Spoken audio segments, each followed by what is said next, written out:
I'm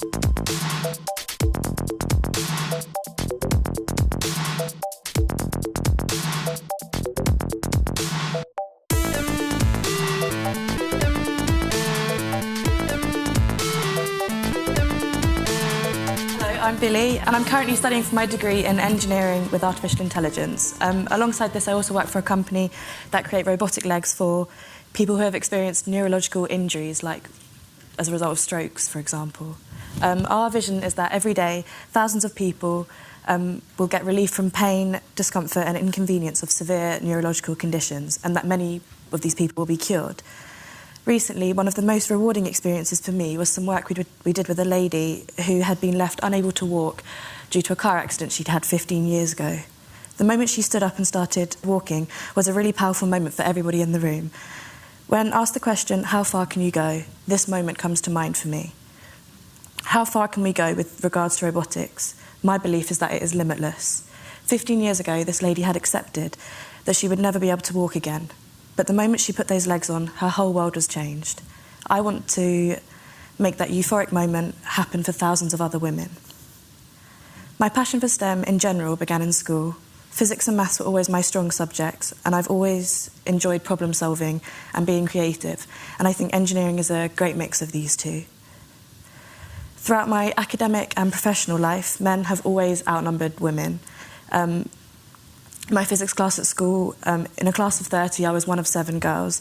At university, I'm one of 3 girls in a class of around 50 people, and in the workplace, I'm one of 5 women within a relatively large workforce. Women are vastly outnumbered. Personally, I have been fortunate to have had a very balanced upbringing. My parents always allowed me to choose my own toys, which meant I had my own Lego, my own train sets, as well as my Barbie dolls. Although I'm often asked, as a woman working within STEM, what challenges I will face, my response is that I do not see any. What really fascinates me about robotics is the fact that in the future, robots will do much of the work that humans do today. Of course, we can see that this will impact the human workforce and the type of work that humans do, but as history proves, that does not mean there won't be any work left for us. In the 1800s, agriculture became mechanised. 80% of jobs were on farms, and today only 2% are. Mechanisation continues to develop today, as robots make farming easier and greener. Our labour force has weathered dramatic changes in the past 200 years or more.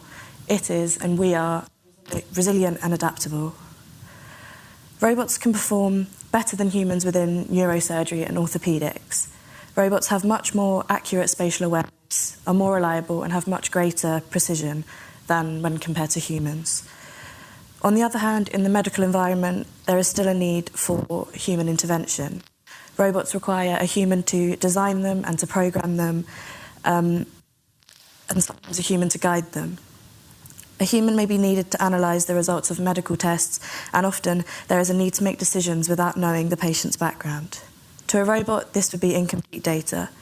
A robot working with incomplete data is capable of misjudging, just like a human. You might well be thinking that a robot might come for your job one day. However, one of the advantages of being human, being a woman, is that we will adapt. Survival of the fittest is very much the way men operate in the workforce. But we all know that the most successful species are those that adapt to the changing environment, and change and adaptability has always been what us women thrive on. A changing workforce is something that women have always experienced throughout history. When the men went to war, women virtually controlled the home front through producing weaponry and running the hospitals and the factories. When the automation of housework, the invention of the Hoover, washing machines, etc., was introduced, women were liberated from daily chores and took the opportunity then to enter the workforce. My generation of women will drive the evolution of artificial intelligence. We will build on past successes and plan for the next. It could be women that produce the code that enables the next phase of artificial intelligence. And as such, it could be women that are in the driving seat as we learn faster and remain one step ahead. So, when you ask me the question, how far can I go? Let me put it this way. The job that I will have in the future doesn't even exist yet.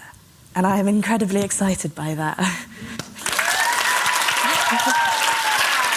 Well done. Thank you.